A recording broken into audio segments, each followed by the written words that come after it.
powered by the Inside the Birds podcast. Now, live from inside the Matt Black Kia Studios, it's Football at 4.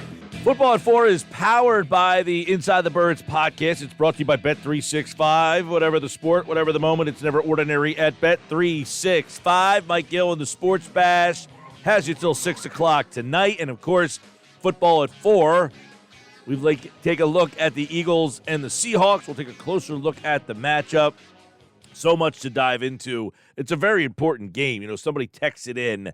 I said earlier the Cowboys don't really have a quality win. They beat the Eagles. That is their quality win. They don't have a plethora of quality wins. Somebody said the Seattle Seahawks would be a quality win. I don't know that beating a 6-7 team is a quality win, but if you want to take a 6-7 win as a quality win, fine. My standards are a little higher than that. I don't know that if Philly wins this game, it's a by the way, the game was at Dallas, by the way. It's not like you went to Seattle and won that game. So I don't know that beating Seattle would be my definition of a quality win. It's a good win for Dallas. Philadelphia needs it. I don't know that it would be a high-quality win, but let's take a look at it as the Eagles pass on the walkthrough. They practice in full pads. We'll see who might be in and who might be out as we take a look at the matchups here with Adam Caplan from Inside the Birds podcast, which you can get on all podcasting platforms. And don't forget their video platform on their YouTube. Just search Inside the Birds. And, I know that this is an interesting Seahawks team. They've lost 4 games in a row, Adam. But the Eagles, they're trying to shake it up a little bit. Yesterday they decided to throw the pads on. It was like training camp over there. Yeah, it was interesting, Mike. Yeah, because they announced that they were going to have a walkthrough, which is really a jog through. It's a little bit of a soup-up walkthrough. But anyway, they didn't. The players found out when they got there that they were going to do this. So it's interesting that Nick Sirianni did this late in the season. You're allowed a limited amount, particularly late in the season. The number of padded practices you can have are far less late. And he used one of them. I thought that was a smart move. Why? Because, Mike, look, the penalties, which we don't talk about enough, they've had a lot of bad penalties lately, double-digit penalties. You can't have that, which were accepted, by the way. The drop passes, bad tackling, perfect time to go in the pads, which they did yesterday. I thought that was a smart move. All right, some injuries here. Let's see. We know it's only Friday. Generally, you're on and the injury report comes out. We're getting ready for who's in and who's out on Friday. But what is the thought on Friday for Monday night with some of the guys who some big names appearing on this list? Yeah, well, again, they won't. They have another day of practice, so tomorrow would be like a Friday practice for a Sunday game. That's when the designations come, so clearly we won't know at all until tomorrow. But, Mike, Juergens is the two concerns really to me would be Cam Juergens with a pectoral injury. Actually, 3 of them. Darius Slay he missed the game early this season with a knee injury. He also hasn't done much this week. And Zach Cunningham as a new injury. So those would be the 3, Mike, that are really concerning. That, boy, Juergens has just had problems with injuries, Mike. This is definitely a concern with him because he had injury concerns in college. Yes, he did. And then, of course, you mentioned Cunningham. He's got a knee problem. And Blankenship with the concussion, he got lost in the game last week. And, Blankenship, like it or not, he's a pretty key guy back there. And when he's been out, that's been noticeable. They don't have a lot of depth at that position. I guess the big question for Seattle, Adam, will be Geno Smith and whether or not he will play. Devin Witherspoon, another big name for them, and Jordan Brooks. Yeah, the big one is Geno Smith. And, again, they're not going to know until after tomorrow's practice. They're more optimistic this week than they were last week. He's got a groin injury. He just couldn't push well enough on Sunday in pregame warm-ups. And, Mike, he's such an aggressive thrower, which is interesting. That's why he kept getting benched over the years with the Jets, is because he wouldn't throw the ball. He would just hold it too much, but that didn't happen last season. That's why he had a breakout season. It's comical that he was called Comeback Player of the Year, and I always said, what was he coming back from? He never was anything. So he was really good last season, and he's been inconsistent this season.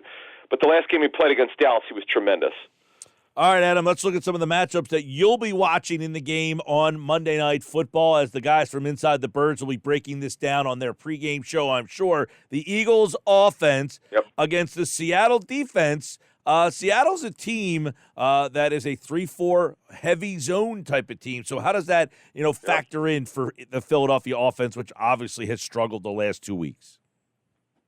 Yeah, and Mike, Seattle used to run a 43 seemingly forever under Pete Carroll, but they moved to a 34 2 years ago.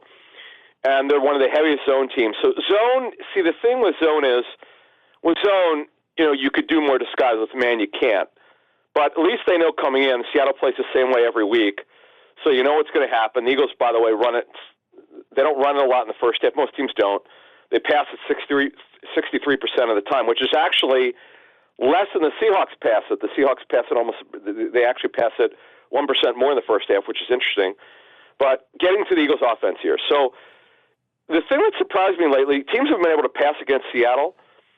They've had some injury issues. You mentioned Witherspoon. They do believe, from what I understand, they think he's got a good chance to play with his hip injury. First, Pete Carroll said it was a rib injury. Then he corrected it and said it was a hip injury.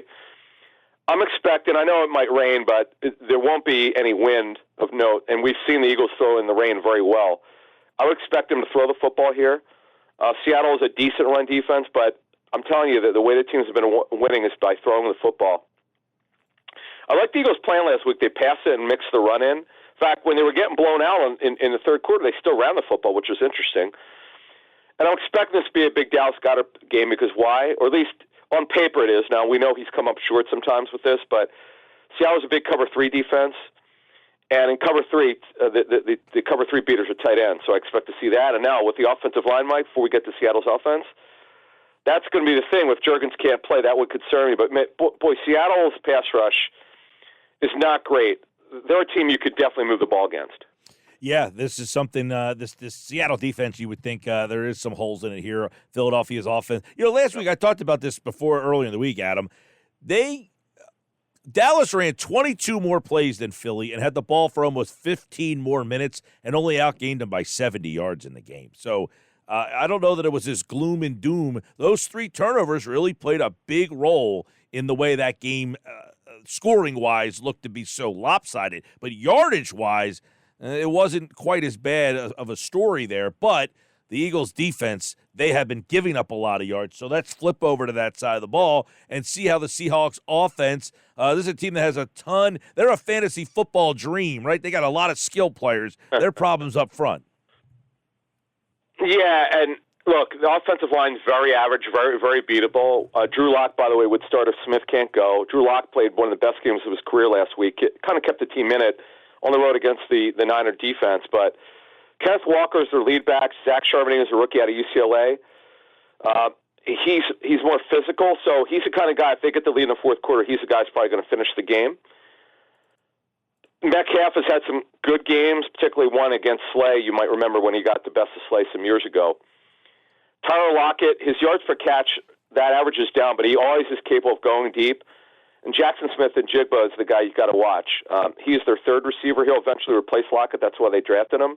The tight ends don't do a lot. They're there to block, but no offense to the guy who's on a final year of his rookie deal. This guy could catch and run. And as you said, Mike, the Eagles have to pressure. If it's Geno Smith, make a move. He stood in there and made great throws against a ton of pressure against the Cowboys. So to me, Mike, you've got to find a way to get the pressure if it's Geno Smith. And Drew Lock, by the way, does not move as well as Geno Smith. Drew Lock's kind of a statue back there. What they tried to do is roll him out a little bit to help him out. Adam Caplan, Football at 4. I'm going to get real quick. I mean, what is your thoughts on Slay and his availability? I mean, is it pretty much a foregone conclusion that he's going to play, or is there some concern there? No, it's too early, Mike. It's only Friday. We won't know until tomorrow.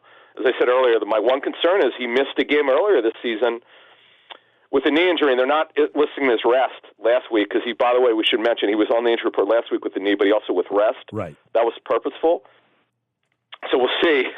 I know people are going to start speculating, well, does he want to go against Metcalf? I'm not going to do that. We've seen people say this about Slay when he's had tough matchups, when he's had injuries, so I don't go there, but the bottom line is here that they need him.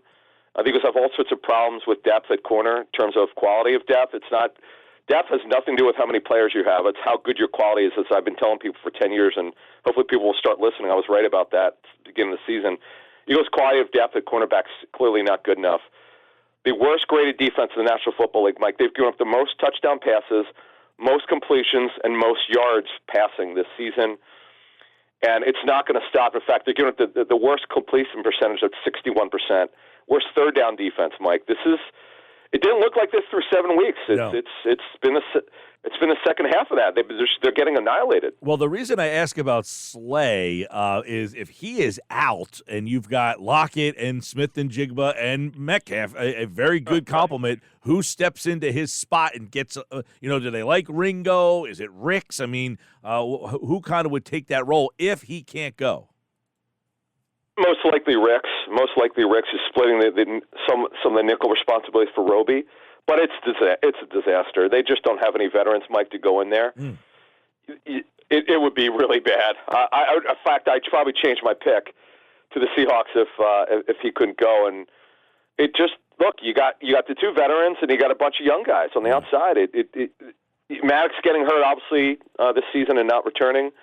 That's been problematic. Zach McPherson is backup, not being out for the season. That doesn't help.